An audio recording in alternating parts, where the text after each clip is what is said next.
Hello everyone, welcome to another episode of the Unplugged Woodworkers podcast. So what have I been up to?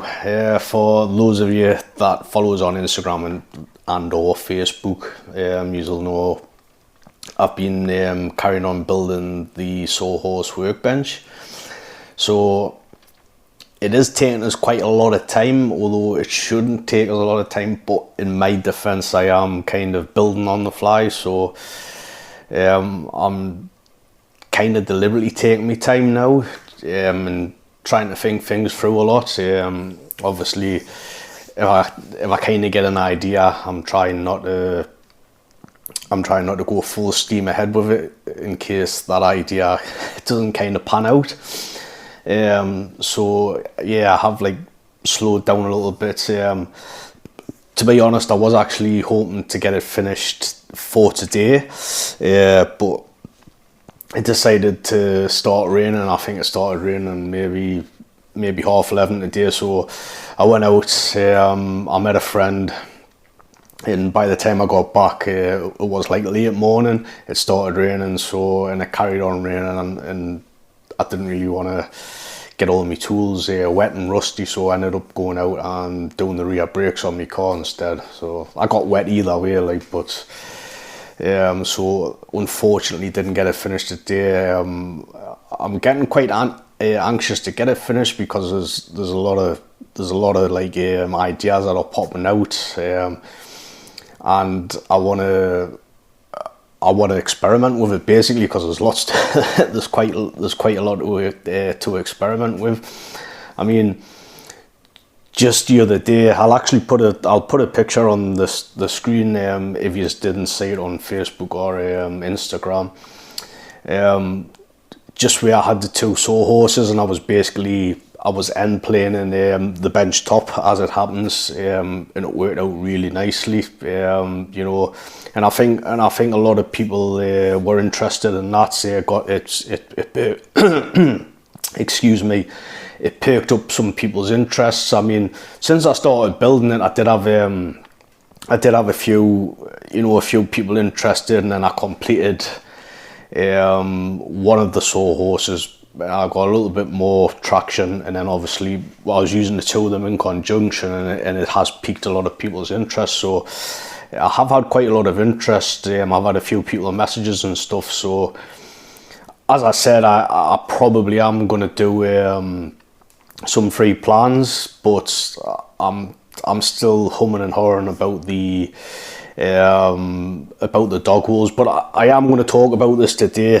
I was going to talk about something else, but since the interest I've had, I thought I'd do a bit of an update and go over a few things, a few problems, and a few ideas that I'm probably going to implement. So what impressed me, so just before I was writing the notes, I had a quick flick through Facebook, and something that wasn't woodworking related actually popped up. It was to me, but obviously it wasn't intended. And this, I'm going to put a picture up on the screen, and this was a self-made bike from Estonia. This was by a young lad. Obviously, I think it was dating back to somewhere in the 1800s, and this is like all bashed up, old looking bike. Obviously, if you're watching this, you'll be able to see the picture on the screen. But I thought it was very, very, very cool. It's very crude, but just to look at it, it looks like it'll kind of work. And I do like to see things like that. I really appreciate things like that. It's like I think just about everything's been built with wood, hasn't it? At one stage, they've even built engines out of wood, cars out of wood. It's you can't beat using wood, can you? Really? But I thought that was very cool. So I thought I'd show it anyway. An interesting thing I thought I'd mention. Some people have probably done this themselves, but I haven't had this to the extent that I've actually had it to. So I bought some oak at the northeast of England woodworking show whenever it was. I think was it like back in November time. I think I'm not overly sure, but it was last year. So anyway, I had these oak boards, and that's where I got the big boards of it slipped my mind, beech. That's the beech I'm using for the breakfast bar that I'm still building, or all that I've stopped building just till I build this workbench. But I actually got those boards, and I put them in my shed outside, and that was one of the reasons that I actually used them for the legs on the breakfast bar I'm building, because they're cupped. Sorry, I should have mentioned that first, but the cup quite a lot. So I had 2 more boards, and I brought them indoors on the premise that they might actually lose some of the cupping, you know, with the change in humidity and the temperature and whatever else. Because obviously I've still got the rails to do, but these 2 boards were a bit worse than the boards that I had cut up and made some legs with. I think they were 100 squared. These legs were obviously when I'd cut them up and glued them together, and I thought I'll bring them in even if I just lose like a little bit of the cupping. So these 2 boards were actually taped together, and they got taped together at the woodworking show, and that was just obviously because I think I got like 4 boards, a board of walnuts, and obviously I got the beech boards. So the oak boards got taped together and my name got wrote on them, and I put them to one side because obviously I wanted to go around the the whole place, because the place is quite big. Anyway, so when I actually got them down, I looked at them and I really wish I had measured them. I didn't measure them. I didn't measure the cupping. The 2 of them were taped, as I said, were taped together. So when I took them down, in the middle of the board, there was like how can I describe it? Like an eye shape, basically. That's how much they had cupped, and just off the top of my head, it easy had to have been quarter. There was like a 1/4 of an inch gap going all the way down. So to be honest, I think it was more than that. So I was like, oh God. So that's why I decided to make up some legs instead of going out and buying some leg blanks. I thought, well, they're badly cupped. I may as well just cut them in half, glue them together, and then I can just it'll be minimal planing sort of that way. So obviously I brought these other 2 in, and I had noticed the other day, they've just been lying in the kitchen with some other wood, and I noticed the other day that they look pretty straight, and I did check. The lighting was pretty bad, but I put a straight edge on them and they looked pretty straight.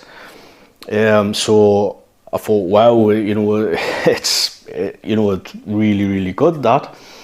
And when I was writing the notes for today's podcast, I thought I'll just go out and check, and I wonder how much of a gap's still left, because obviously I said to myself, I wish I had it measured, and then maybe I could have, obviously give you like a bit more information, sort of thing.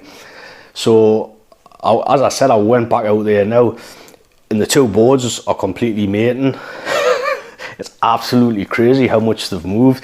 I mean, like I say, it's like it's got, at minimum, it's got to be 1/4 of an inch. I can't believe how much they've moved back. It's like they're pretty much flat. It's like there's no gap when the 2 boards are put together now, and obviously there was like a bit of an eye shape, if you will. So it just goes to show you. If you move your boards into a different environment, there's a good chance that if they're cupped, they're going to lose some of that cupping.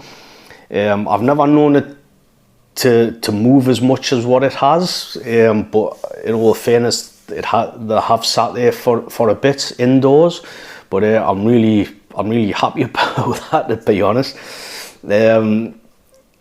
I don't know why, because I'm still going to cut them in half, but it just means I'm not going to have to plane any cutting out of them, which is good. Okay, as I said, I'm going to go over like a few updates, some ideas and whatever else. I've obviously been building that sawhorse workbench, so I thought I'd go over a few things with that. So I'm going to go over a couple of problems first there that have risen. So the first one was uneven ground. Now, I kind of did anticipate this uneven ground, you know, because my whole intention for this, for me at least, was to use it on uneven ground, or use it in the back garden rather, not on uneven ground. But obviously, I'm aware that my back garden is uneven. So I didn't expect it to be as problematic as it could be. Obviously, the other day I had the two sawhorses out, fully complete. The top was glued up, and I was kind of messing around. I was trying to get, like, you know, even ground. So I kind of managed to get it where I was happy, and I put the top on, the bench top. And the problem being is that if I've got one sawhorse that's completely parallel to the ground, like level, and I've got the other sawhorse and it's not parallel to the ground, meaning it's not level to the ground, even if it's just slightly off, what that does, that makes the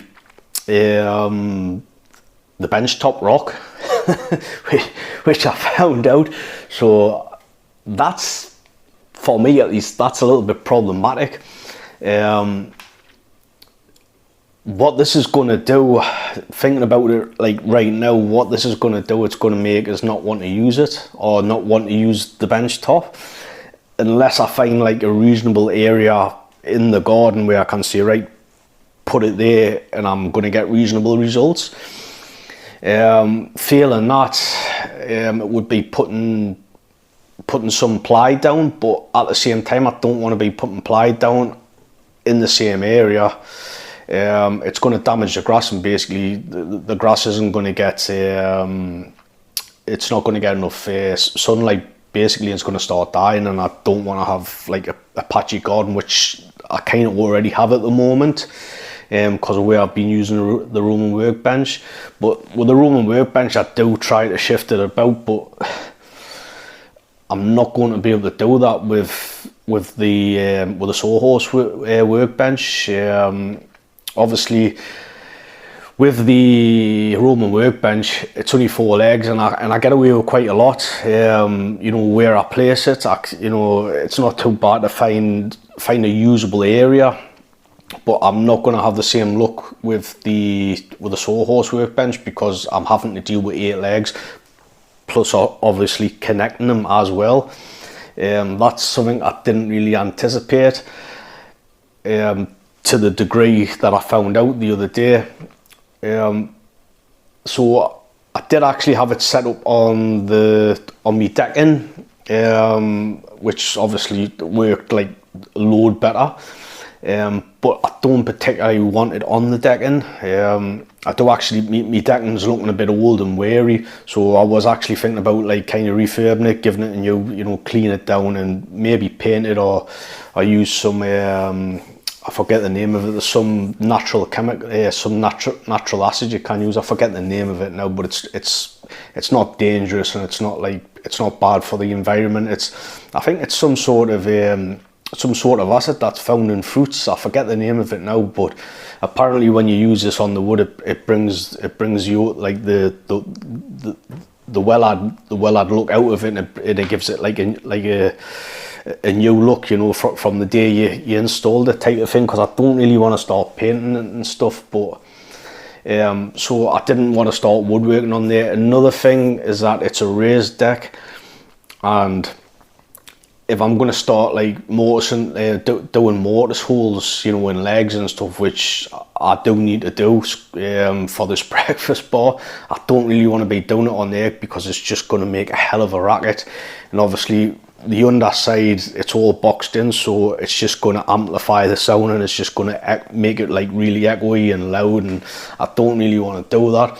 One of the good things about when you're doing mortises and you're using a chisel is that when you're doing it on grass, and obviously you're banging down because it's on the grass and on the dirt, it actually deadens the sound, which obviously what I want, because when you start upsetting the neighbours like to report you for noise. I've never had it done to us, but I don't want to get to the point where I've got to worry about neighbours. I mean, I'm quite lucky, my neighbours are quite good with us, but you never know, do you?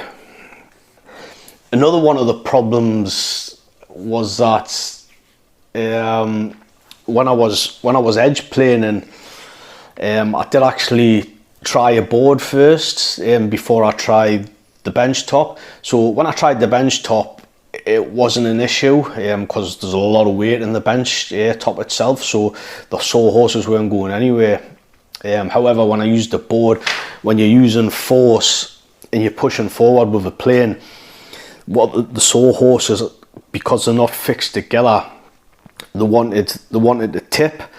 So the way I've got it in my head, well, the way I'm going to do it to actually keep the bench top in position is that I'm just going to use a couple of pegs either side, and these pegs are actually going to sit just slightly less than the top of the bench top, and that's how I'm going to keep them in place. But the problem being, I still think they're still going to rock a bit, and that's on a flat surface, I think. Obviously the more weight you put onto the bench, obviously the more force is going to be pushing down through the A-frames and keep it steady. This becomes a little bit more problematic when you're doing it like what I intend to do on the grass, basically. So it's not going to be 100% level, so it's going to be prone to more rocking. So how I've gotten over this, or at least how I've gotten over it in my head, I've actually got some freebie 2, and what I'm going to do, or at least what I'm going to try, whether it works or not, I don't know. Obviously a lot of this is just trial and error.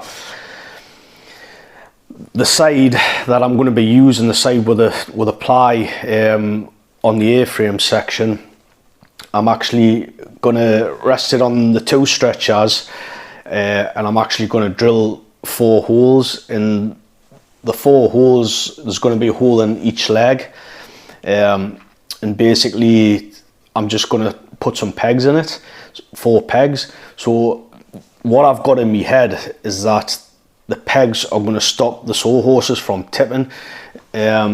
Obviously the way you're playing and the sawhorse is going to tip, so one of the legs is going to stay put and act as a pivot, and the other leg is going to lift, and that's going to be the same on both legs. So when you've got the pegs in, they shouldn't be able to lift. So when the back leg wants to lift on the A-frame, and obviously pivot on the front leg, because the pegs are in, it's fighting against each other, so it shouldn't be able to kick up. I don't know how much of a problem this is going to actually be before I even use that, but I'm aware of it, so that's what I've come in, like basically the idea that come into my head. And this is only going to be on the side closest to where I'm working rather than the far end. I mean, at a push I could put one in if I need it, but I don't think I will. Obviously I'm not going to know 100% until I start using it and, you know, kind of feel how it's behaving, but I think like those are the main issues that have like arose while I've been building it.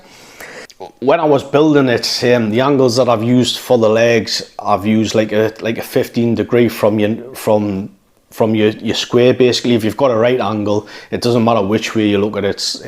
I've went 15 degrees from that. So if you've got your 90 degrees, I've went 75 degrees. Or if you're starting from 0, I've went 15 degrees. Or if you go the other way past 90 degrees, that's like 105 degrees. So looking back on it now, I probably should have or could have used the full 20 degrees. It would have made it a bit more stabler, and it would have obviously extended the footprint, which I didn't want to do. It probably still would have had the urge to tip, like I've just been talking about, but I don't think it would have been as bad, but it still would have done it. So, I mean, anyone that's going to like kind of build this, and I'm most likely, if I do the plans, I'll most likely, you know, note this in the plans, just as a suggestion. But looking back now, I think it would have probably been better to take it out, you know, the full 20 degrees either end, obviously. So you're creating like a bigger footprint, which is obviously more stable. If you think of kind of like a pyramid type of structure, obviously the wider you go, you get more of a stable platform. So when I had the bench top in the on the 2 sawhorses, and I was using 2 hole fasts, and I started taking a few photos for Instagram and Facebook. Like I was saying things, a few things were like basically popping up, you know, in my mind, and saying, oh, I could do that, I could do that, I could do that. So one of the things, well, the first thing that presented itself to us was that I'm actually going to be able to rip and cross-cut, if I choose to, boards at knee height. So for anyone that follows us or any traditional hand tool woodworkers that do all the ripping and cross-cutting by hand, you'll know, and probably most of you do it at knee heights, just because it's easier. Especially if you're using a Western saw, you're actually able to put your body weight on it for ripping and for cross-cutting. So the idea, I will put a picture up just so you can fill in. I haven't actually got a picture with what I'm talking about, but I'm going to put a picture up just so you can fill the missing pieces in, hopefully.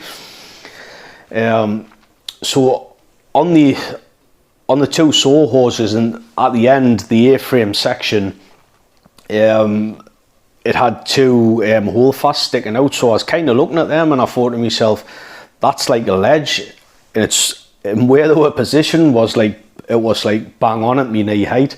So I went in and I got an oak board, and I put the oak board on there. Then I put 2 pegs just above it and 2 wedges in, and it was like that was it, in place. It wasn't going anywhere. So I was like, cool, if I choose to, I can rip at that height. Because the height of the bench itself, it's too tall for me to rip. I don't find that comfortable. A bit of cross-cutting wouldn't cause us any problems, and I would be happy cross-cutting at that height, but not ripping. It's just not, for me, it's not mechanically sound. So it was good to know that I could do that. So with that, if I was using just the sawhorses by themselves, and this was totally unintentional, I can pretty much do the same with the sawhorses. I can do that with the stretcher. Obviously the stretchers are lowered down, and I can also do that with the opposite side, because on the opposite side the stretchers are actually higher, and this is because I've put them on the inside, and I'm using, well, my intention for it is to use it as like a kind of a moxon vice type of clamping system, which I haven't fully tried it out yet, but obviously I've had boards clamped up in it, and it does clamp up how I want it to clamp up, so I don't see why it shouldn't work. But obviously it's set higher than the stretcher on the other side, so this is a pretty good height to actually cross-cut and ripsaw in a similar fashion to what I would do using a Roman workbench. So I thought that was pretty cool, and it's same again, that was totally unintentional. So another thing that kind of like jumped out at us is when I was taking pictures and whatnot, and I wanted to move the bench top to the back of the sawhorses, bearing in mind that the sawhorses were up against a brick wall. And I thought to myself, probably if I ever get round to building this workshop that I want to build, this is actually going to be up against the wall, or at least against framing. And I thought to myself, the people that are going to use this, there's probably going to be like apartment woodworkers that kind of want something like this, that would use it. That's what I was thinking. So I thought it was really cool that I could move it to the back. And when I moved it to the far back, I was kind of like, I stood back and I thought this would be really cool, that like for me to actually be doing some rip cutting, not rip cutting, to be doing some cross cutting, and like to be messing around at the front, you know, do some types of cutting, whatever else, and then to be able to go into like the bench which is situated to the back and be able to do some stuff there. I mean, if you are using this in like centralized, like, you know, in a centralized space where you've got like a 360 all the way around, obviously you wouldn't need to do this. But because I have designed this to be used in, like, you know, minimal space, minimal time to set up, and I wanted to keep everything minimal. So I thought it was really cool to shove it back, so it has got potential, like, in that respect.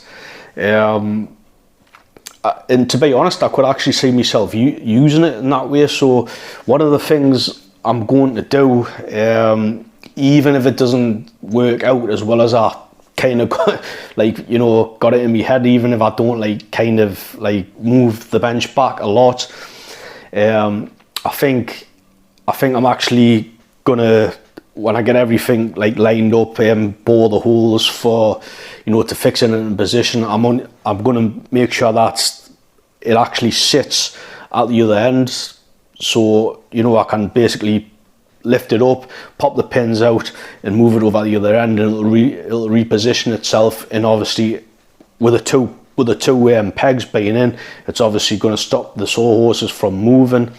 And another good thing, obviously, with the lower rail that I intend putting in to stop it from kicking up while you're planing, that's just, it's just held in place by pegs, and I've literally just got to, you know, like move it with my hands, you know, maybe give it a couple of whacks with my palm, and it's going to be out. So when I actually done that, another thing popped into my head, and I don't know if I'm going to do this or not, but actually on top of the sawhorse, I thought to myself, it's going to be in place by pegs, so it can't move anywhere. So I thought, if I wanted to, I could actually put some more dog holes in top of the sawhorses, and if I want to, I could actually, depending on the length, obviously the length of the wood would have to be able to span across the two sawhorses. but I could actually clamp things that way as well. So, you know, I could just same crack use the peg and wedge system at either end, and that would be clamped against the bench top itself, the edge of the bench top. So for anyone that doesn't know this bench top, when I laminated it, at the time I couldn't really get 1/2 inch birch ply, and I wanted to use a good quality plywood. The birch ply was obviously 12mm, and I laminated 5 sections of that. So that takes us up to where am I here? That's like 2.5 inches. Is that right?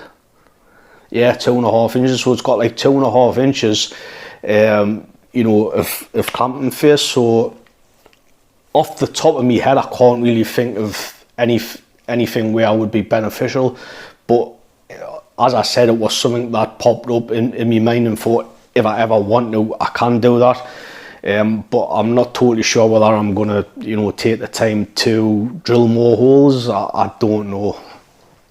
Someone made a comment a couple of days ago, and they were asking about the plywood. Was it going to get beat up with using a hole fast? So I thought I'd cover this just like very quickly.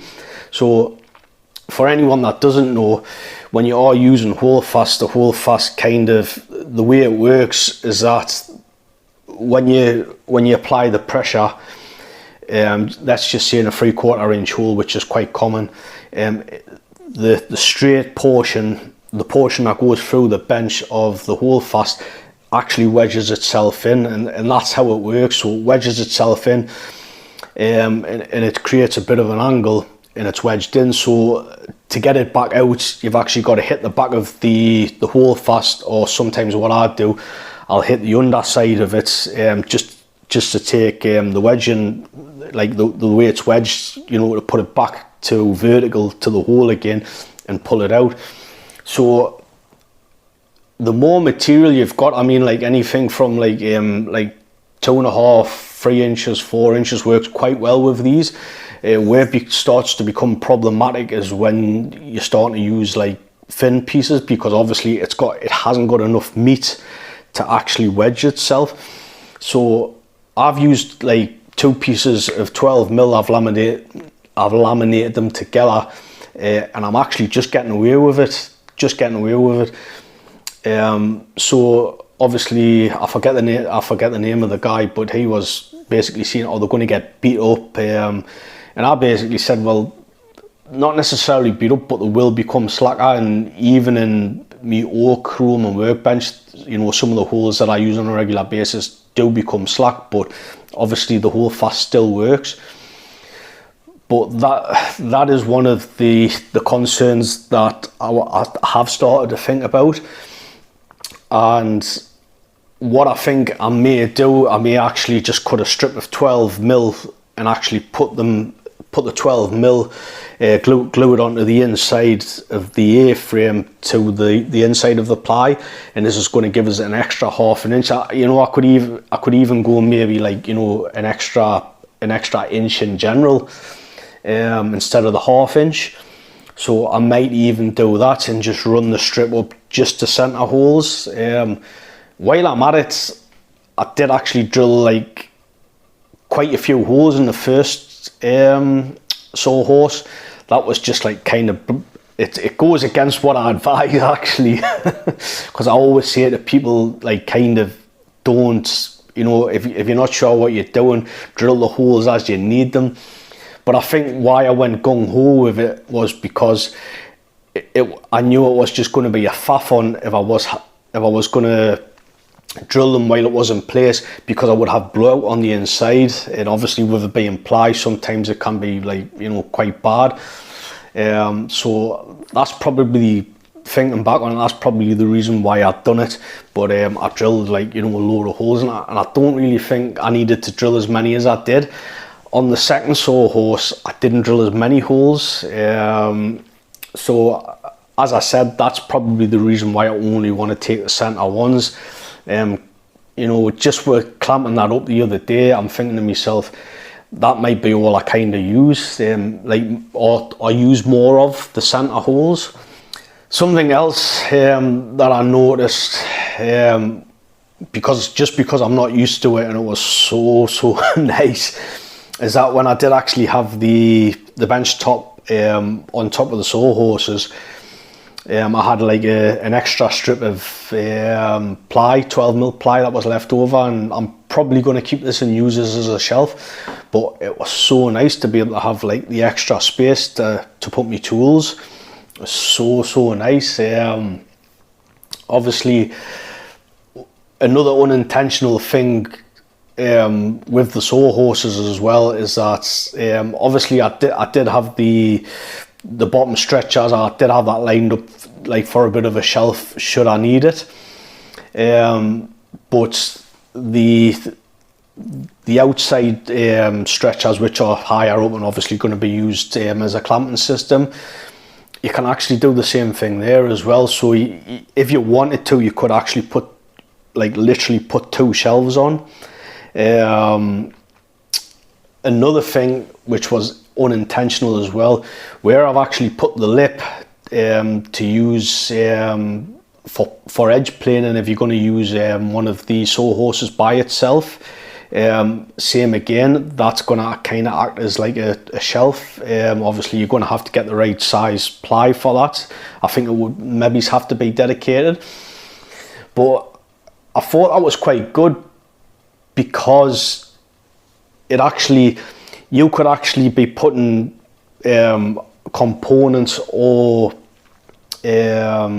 tools, like larger tools, on that, because it's fair enough that you've got like 2.5 inches thickness of your bench top, and then you've got 12mm, for your shelving or tool rest. But the good thing about it is, if you actually want to drop it lower for whatever reason, you can actually do that, which again was unintentional, but I thought that was quite cool. Last up is the top, what I'm going to talk about, the bench top itself. So as I've said, this was laminated with 5 sections of 12mm thick ply, and it was just shy of 16 inches, and it was 6 foot long. I went for 6 foot. I think this is probably the biggest bench I've had, 6 foot, which isn't really that big, but it's big for me. I think even me oak room and workbench is just shy of 6 foot. I think it's like 5.5 foot, something like that. So it is actually quite nice to have something as long. Obviously it's just nice. I'm not totally sure what I'm going to do. If I'm honest, I'm kind of like a duck out of water with dog placements, if I'm not using it in the same fashion as a Roman workbench. So to date, this point in time as I'm recording, the only thing that I have got in my head, what I'm probably sure what I'm going to do, is that dog hole wise, I'm obviously going to have the 4 dog holes, and that's going to be to fix the bench in place to the sawhorses. Obviously that's a given. Other than that, I think I'm probably going to do a row, maybe like 2 inches in from the side facing me, the full length, and that's kind of going to act as like a tail face portion, if you will. I've actually got a wonder dog, a Veritas wonder dog, and for anyone that doesn't know, this is basically a dog, and it's got like a section of thread in it, and it's got like a little stop on the end, and you can wind it. It's basically like a really poor man's tail vise, really, and you can use it in the same fashion, basically. So I have actually got a wonder dog, is it a wonder pup I've got? No, it's a wonder dog, and I very rarely use it. So I thought to myself, it might actually be nice, to start utilising it. So what I had in me mind, the first thing that come to mind is that kind of setup for a tail vise. the only, like as I said, the first thing and probably the only thing that comes to mind is using it for putting grooves into wood. You know, let's just say we're making a drawer, so to put the groove in to take you know your board section of the drawer, it would be good for something like that. On the Roman workbench, I have always got by, but it can be a bit of a struggle. So I thought to myself it would be nice to actually utilise that. So that's probably something I'm going to do. One of the things I'm also going to do at the front of the bench, I'm actually going to put a planing stop in place. And how I'm going to do this, I'm just going to cut out a piece of 12mm ply, the same dimensions of the front, which is like, you know, 2.5 inches by just shy of 16 inches. And I'm sure everyone's seen it. It's just going to have two butterfly nuts. Basically, you undo them, push the thing up, and just basically lock it into position. So I want this to actually work in both ways. So when I was thinking about it today, when I kind of come to the conclusion that that was something 100% what I was going to do, rather than cut in like a T shape or a cross, I just thought it was going to be a real faff on.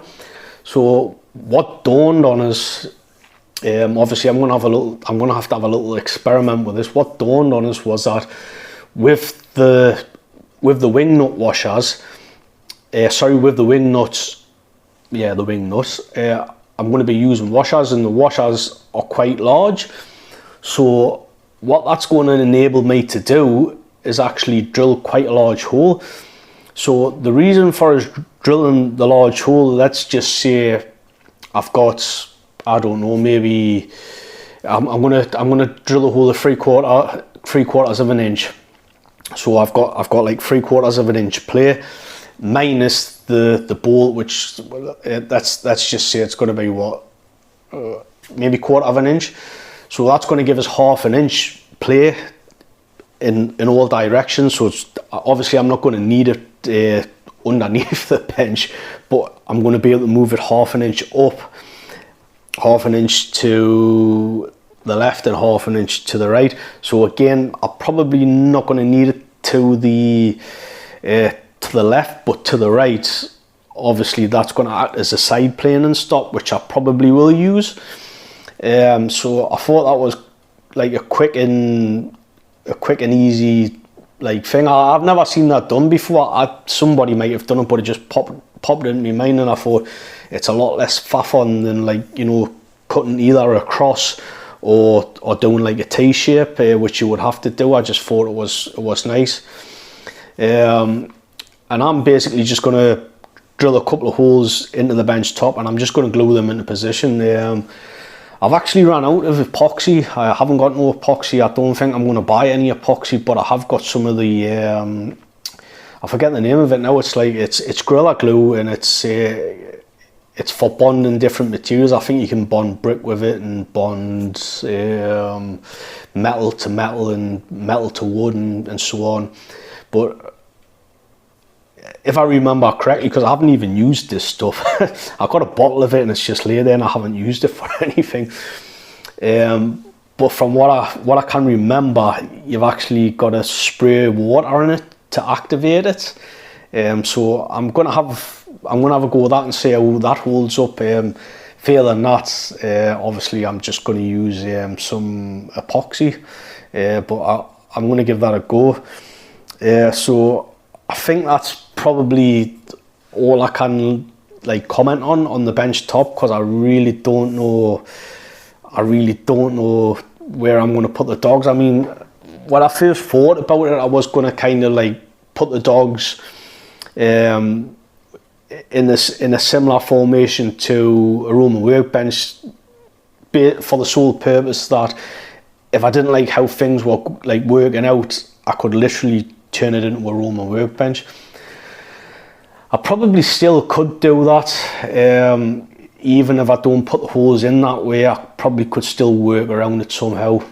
I mean, probably what I will end up doing, I'll probably mirror the holes I'm putting in for like the tail vise section, if you will, although I'm not putting a tail vise in. I'll probably mirror those holes to the other end.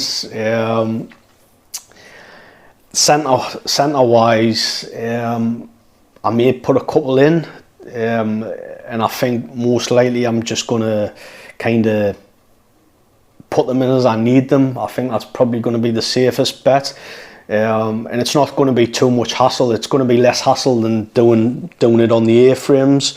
You know, I can literally, the bench top's going to be removable, so I can turn it upside down and whatever else. So that's probably how I'm going to go with that. I did actually think about putting a couple of notches in it, but same again, I don't know what I do, because I'm going to have the two front A-frame sections to clamp to. So again, I don't know. And I did actually think about making a removable vise that would have fitted on to the thickness of the bench top itself. 2 pegs in, so I can't go anywhere. And basically this would work like a similar way to, like a Swedish vise, where it kind of comes out like an L shape. You put your material in and you kind of wind it up. I did kind of have that like first in my head, and then I was thinking I could actually use a wedging system, basically have the same sort of thing, but instead of having a bolt going through the ply, just cut it, instead of 90 degrees, cut it at 6 degrees and use a wedge. That's kind of what I was thinking about. And then I also thought, well, is there any need for it? Because surely to God, I could just put a couple of holes through a piece of oak maybe, and use the 2 hole fasts, basically sandwich a piece of wood between the wood that's got the, that's going through the, put the hole fast through it. So you've got the wood, hole fast goes through that, sandwich a piece, and then obviously that goes into the ply at the front. That's another idea that I'm kind of thinking about, but obviously there's just so much to experiment with, which is a bit of a shame in a sense, because it kind of means that if I do make plans for it, I can't give a complete plan. I can give a rough guidelines for the sawhorses, but the bench top itself, I can't really give where I'm going to be putting dog holes, because I don't know myself. But I mean, I may still put them out, so people can kind of build the basic thing, and then how they say fit, or if they follow along with us, because most likely I will do an update video on this. I cannot see us not doing one. Obviously, just update everyone to see how it's performing or how it's not performing. So I think that's pretty much me today. I've rattled it on quite enough. A big thank you to everyone that's been listening to the podcast. I am kind of growing a little bit. It's probably something to do with the audio, because the audio is a lot better. And thanks to everyone that's all my new followers and old followers on Facebook and Instagram. My Instagram's been going well lately, so a massive thanks to that, and even the YouTube. My YouTube's subscription rates been going up, so again, big thank you to everyone that's subscribed, because it does help us out, so I really appreciate it. Until the next time, I shall say and speak to you guys later.